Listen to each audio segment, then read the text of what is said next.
honorable ñu gis ne mun nañoo wax ne Sonko moo nekk farouche opposant kii du président Macky Sall mais waaye si wàllum opposition bi aussi mun nañoo wax ne aussi il n'était pas trop aimé par ses pairs mais gis ne mbir mi ba mu nekkat ne jon rek dafa mel ni dafa am une forte adhésion de l'opposition derrière ki nga xam ne mooy Ousmane Sonko. gëw ma ne dañoo adhéré ci derrière Ousmane Sonko. da nga jàpp ne récupération politique la non dañoo adhéré contre Macky Sall. ok loolu mooy benn mooy jàngat bi gën a jub bi ci des. am na ñoo xam ne bu ñu sañoon Ousmane Sonko ñu tëj ko bañ man lu ñu mën a récupérer ci mbooloom récupérer ko. loolu moo daloon Khalifa Sall. gars yi doon tërërër yi bañ ko tëjee dañ doon jéem a kenn ku ni jéem a récupérer morceau Khalifa Sall vous savez que politicien nag soxna si. ay mbiram moom mooy loolu.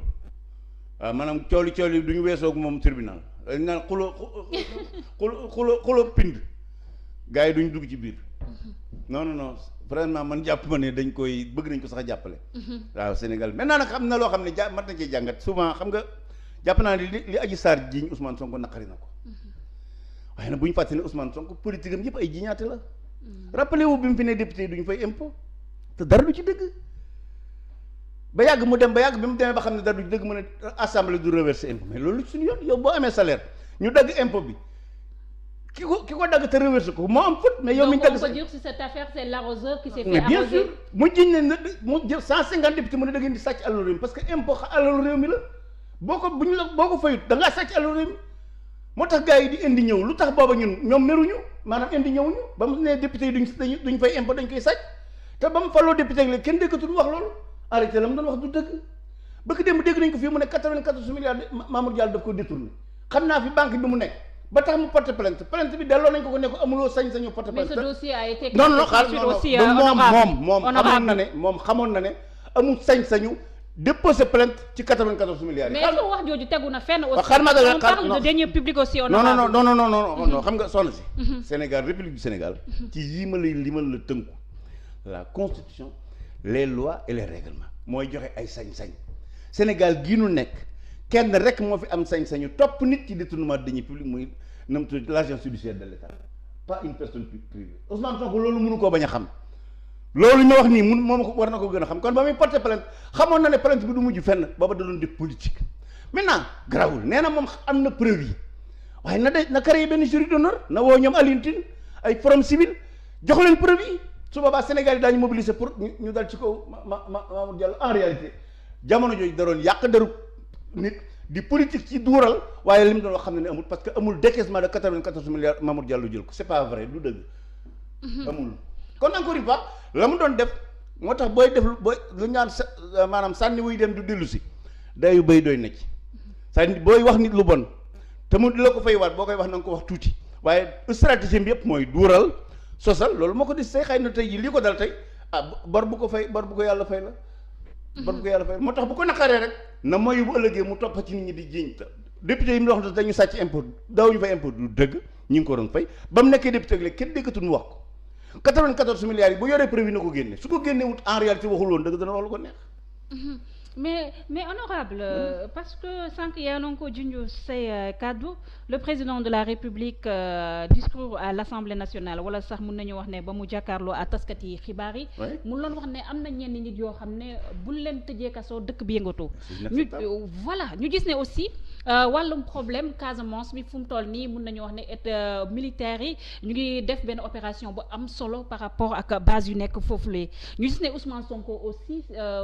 quoi qu'on dise c'est un digne fils de la Casamance. ñu gis ne problème bi aussi ba mu feeñoo gis nañ ñoom tamit ñu ngi ko personnalisé des femmes sont sorties sax te ñu kii est-ce que tamit aussi affaire boobu mun see def naa ko aussi pour bañ a yëngal coow aussi.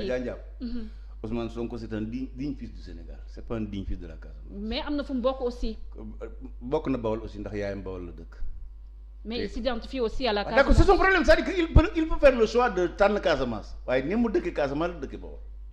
man Ousmane Sonko fi saa yaay juddoo ak fi moom yaayam juddoo sorewut fi sama yaay juddoo ak moom fi yaayam juddoo sorewut kon ni mu dëkkee Casamance la dëkk Bawol. mais c'est juste pour attirer l'attention par rapport à la sensibilité de l'affaire. maam li ma la wax sax moom am na ci njariñ c'est-à-dire amul intérêt moom di Casamance sal boppam na doon sénégalais rek moo gën dégg nga digne fils du Sénégal moo am solo waaye digne fils de Casamance wala digne fils du Bawol ça n'a pas aucun sens mooy da ngay delluwaat ci la ma wax nan tarixa diine ethnie ak région dañ ko war a génn ci suñu langage politique parce que loolu day fractionner dëkk bi loolu laa ci gis naa ci mbirum armée bi. certes mais on a nos réalités parce que da ngay gis ne président avec le président Abdoulaye Macky Sall dañ naan la carrément gestion ethnique lay def ci pouvoir bi. waru ko def bu ko defee waru ko def. donc su ko defee waru ko def aussi sur cette question de Sonko aussi su ko defee waru ko def warul def gestion dama ne warul def gestion ethnique. warul def gestion tarixa warul def gestion confessionnelle warul def gestion régionale parce que loolu Sénégal République Sénégal moo ko tere moo tax ñun ñëpp lan war a taxaw mooy doon doomi Sénégal bu ñu xasee doon doomi Sénégal Sénégal yëpp lan bokk parce que Sénégal noonu la taxaw c'est une république unitaire du république ethnie du république diine du république région Sénégal benn république la maintenant bu loolu jàll léegi ñu ñëw ci mbirum armée bi damay féliciter bu baax a baax di ko kañ le colonel Souleymane Kandé ci liggéey bu rafet bi nga xam ne mi ngi koy def Casamance moom ak officier ak sous-officier yi mu àndal ak homme de troupe yi di ko féliciter tous les militaires du Sénégal di féliciter le SEMGA di féliciter waale le chef suprême des armées président de la République parce que li nit ñëpp war a xam mooy république bu moom boppam ñaari armée mënu fa am Sénégal mënu am armée nationale ak une armée du MFDC sur 1 millimètre carré du territoire national sur 1 millimètre carré du territoire bi ci des mooy l'intégrité du territoire national est non négociable c'est-à-dire que Sénégal nekk benn réew kooku kenn waru ci discuter ba ma félicité gërëm général ba pare ki colonel Kandé ba pare di ko ñaan yàlla nekk maréchal moom ñi mu àndaloon liggéey boobu li ma jàpp mooy guddi yi ñu toll moom gouvernement bi li mu war a def muy arrêté suspendre maanaam bàyyi lépp négociation avec le MFDC civil comme militaire structure yee ñu créé woon pour di négocier ñu dissoudre ko ñu déclarer le MFDC organisation terroriste. Ah bon? Oui. La partition du Sénégal est pire que le terrorisme. Terrorisme jusqu'à présent defagu Sénégal loragu Sénégal. mais loolu est-ce que bu ñu ko defee nekkul lekk di rajouter de l'huile sur le feu? Non ay rajouter de l'huile sur le feu c'est de négocier avec quelqu'un qui veut la partition du Sénégal loolu moo inacceptable c'est ça ajouter de l'huile sur le feu. Ce sont des gens qui ont entretenu cette guerre-là pendant très longtemps sous prétexte de négociation xaar l'unité du MFDC. Un bon rebelle c'est un rebelle mort dégg nga lu mu la l'unité du territoire national l'intégrité territoriale nationale la cohésion territoriale la seule présence d'une armée l'armée nationale sur le territoire national sont non négociables encore une fois je rends hommage au colonel Souleymane Kandé loolu mu bëgg a def Casamance nga xam ne en réalité lan lay tekki mooy fas na yéen maanaam mètre carré bu ne ci Casamance nit sañ faa dox guddi faa dox bëccëg ni nit sañee doxee fii ci Almadies wala fii ci nam turati Ouest Foire wala Dakar Plateau wala ci Peñum Touba il ne peut pas y avoir une région du pays où nit sañu faa doxi soxlaam parce qu'il y a des rebelles qui l'empêchent de le faire. Je félicite et je remercie encore le colonel Kandé pour ce travail excellent et je souhaite que le président de la République laisse l'armée nettoyer définitivement la Casamance de toute rébellion et l'armée en est mën na ko. D'accord mais honorable am na loo xam ne aussi attiré na sama attention par rapport ak l'affaire Adji Sarr Ousmane Sonko gis nañ ne on a comme impression que Adji Sarr moo nekk parent pauvre dans cette histoire gis nañ ne structures yi nga xam ne ñoo war a sax taxawal jigéen dañoo sax désolidariser par rapport à Adji Sarr. mooy aji amul ndey. Voilà donc est-ce que loolu ça ne pose pas problème aussi parce que déjà présomption bu innocence bu kii di Ousmane Sonko am moom tamit la fille aussi moom la am aussi non problème bi muy jur am na lu gën a garaaw lu muy jur mooy désormais bu ñu deful ndànk maanaam li sëñ Mor Mbaye di wax tonton saay-saay ku mu fi violé doo ko ñemee wax c'est vrai c'est-à-dire li ñu yàq Adji Sarr fan yi psychologique c'est-à-dire il faut être très solide ëllëg pour bu ñu la violé nga ñemee ko wax. Mais est-ce que aussi ses parents non surtout bu la part de responsabilité parce que gis nañ ay audio yu fuité aussi surtout bu la kilifa violé war nag loolu moom wax dëgg yàlla kilifa yuy violé moom bari na lool moom c'est vrai c'est-à-dire que boobu loolu moo ci mën a jàng yéen jigéen ñi loolu ngeen ci war a jàngee te les gens n'osent pas en parler parce que mbir yu mel ni moo tax aussi non mais parce que xëy na dañoo ragal waa Pastef bi saaga leen ci réseaux sociaux yi ñoom loolu daa bokk ci seen lu ñu mën loolu moom waaye xam nga gone guy saaga morom baayam moom war naa mere baayam parce que yaru ko gone guy saaga morom baayam war naa mere baayam parce que baayam yaru ko et je ne suis pas sûr que doomu Ousmane Sonko yi daañu saaga ci réseaux sociaux yi kon ñoom bu ñu defal Ousmane Sonko loo xam ne ay doomam duñ ko defal waaye nag gone gu saaga mag morom baayam moom xamal ne baayam la war a mere waaw wër sa mere ki muy saaga baayam la war a mere encore une fois effectivement c'est-à-dire dana jafe désormais jigéen bu ñu fi woo violette nga ñeme ko wax parce que bu surtout bu la kilifa violé ndax da ngay jàpp ne li ñu teg Adji Sarr moom la ñuy teg ça va créer une omerta définitivement ci affaire viol c'est inacceptable xam nga autant man dama jàpp ne Sonko defu ko mais autant Adji Sarr aussi c'est une citoyenne de la République dañ ko war a may mu dem fu ma xam ne doone benn c'est-à-dire ñoom ñaar dañ leen war a yemale waaye boo xoolee même les organisations mais en réalité gis nga au Sénégal d'une manière générale les organisations féminines c'est des hypocrites da cee bari. Ah bon? Da cee bari. Rappelle-toi en 2014 quand la liste de Touba biñ ci élection législative bi ñu ko locale yi bi ñu ko indee te liste bi amuloon jigéen ñoom ñëpp kenn ñi mujj woon a wax ñëpp a waaf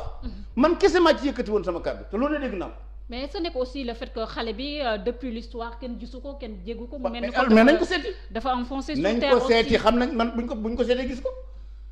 nañ ko seeti waxuma ñu ànd ak moom faral ko déedéet mais moom mas ginnaaw moom parti na plainte xëy na am na fu mu ko tër parce que de toute façon moom mënut am dëgg ci Ousmane Sonko lu dul mu am preuve yu wér et je crois en grande partie moom moo war a indi preuve yi ne Ousmane Sonko daf ko def li muy wax waaye le fait que ñu singlé ko maa ngi dégg sax benn bis fan yi benn ilimaan mu naan xale bu jigéen boo xam ne xamuñu ndeyam xamuñu baayam jugement de valeur yi franchement ma yonent bi sallallahu alayhi wa sallam kan moo xam ndeyam ak baayam kan moo xam ndeyam ak baayam ñun suñu yoon daane ci ndey baayam ak ndey ak baay yonent bi sallallahu alayhi wa sallam parce que maa dégg benn nit bu may wax ak moom benn ma naan ma yonent bi moo nu gën ndey ak baay ma ne xanaa yow la gën ndey ak baay man sama ndey ak sama baay ñoo gën ndey ak baay yonent bi parce que man sama ndey ak sama baay ci l'islam lañ judd ndeyam ak baayam judd wuñ deewuñ ci l'islam c'est que Sénégal ñoo maanaam ñu c'est grave comment un imam peut traiter de ce point nit maanaam xale bu jigéen bu ñu xamul ndeyam ak baayam c'est que Sénégal moom dañoo yaakaar ni jigéen moom tëddoo ko rek ak liggéey loo ko la am ci kër bañ nañ ko sax bu ñuy tagg jigéen lañ koy taggee mooy nangu gum nangul jëkkëram voilà mooy lay wi ñuy wut naan way liggéeyam day añub doom waxu caaxaan yooyu wala ñu lay forcer ci sëy boo bëggul waaye mooy wax xam nga waxu caaxaan gën ta raw liggéeyam day añub doom da ngay gis ci genn kër koo xam ne ndey ju am ñetti doom wala juróom kenn ki am lu bari kenn ñi des amuñu dara kon xanaa ñi amul dara daf leen a liggéeyut loolu mooy ay maanaam pexe la yoo xam ne góor ñi ñoo ko wut pour di ko noter jigéen ñi di leen ko dominer maintenant nag c'est que loolu li ko mën a saafara mooy ñu góorgóorlu ba jigéeni Sénégal jàng ba raw góor ñi gis nga bu ñu pexe ba Sénégal yi jigéen ñi ëpp jàng ba raw góor ñi. lii tamit ñu solidaire entre nous aussi. même bu ngeen solidaire gis nga bu réew ñi bu jigéen ñi jàngee ba raw góor ñi comme Tunisie xam nga Tunisie boo fa demee 69% des femmes médecins des médecins c'est des femmes. Ah bon? 75% des pharmaciens c'est des femmes parce que foofu le niveau d'instruction des femmes est extrêmement élevé. C'est le combat qu'on doit mener pour libérer pour l'émancipation de la femme mooy ñu jàngal ko ba mu xam li góor xam xam nga ne loolu dal ko yow ba la daloon dana demee ne waaye ki xamul dara yaayam faatu na baayam xëy na xam newul ci dëkk bi wala boog newul Dakar ñu bàyyi ko mu ñëw Dakar mu ranke dem ay nit jël ko di ko bës loo ay góor guddi mais c'est grave c'est non imaginez ça koo xam ne yaayam dee na baayam nekkul Dakar mu ñëw di fi liggéey ñu di ko fay salaire de misère ay nit di ko utiliser di ko bës loo góor guddi est-ce que ñooñu ko doon def loolu daañu ko def seen doom mais loolu war naa naqari jigéen ñi tey jii dañoo war na mobiliser pour xool les salons de massage jigéen ña fa nekk ñu tëj ko parce que loolu c'est une prostitution déguisée ah bàyyi sa doom mu nekk di bës góor guddi koo xam ne du jëkkëram du magam parce que loolu lay liggéey bu ko deful duñ ko fay parce que yaayam nekku fi bàyyam nekkul Ndakaaru sëñ bi loolu c'est inacceptable loolu au lieu mu naqaru nit ñi ñaa way jigéen joo xam ne xamuñu ndeyam xamuñu kan lañ xam ne république tout ndey du fa joxe ndey du fa xañee l'islam gii nu bokk lay tax lay raw jullit yi rawaate du ci seen ndey du ci seen baay seenu gëm yàlla la aju kon ab ilimaan bi wax loolu moom xaw ma normalement dans n'importe quel pays normal kooku waratul woon dugg ci jàkk bi dafa jiite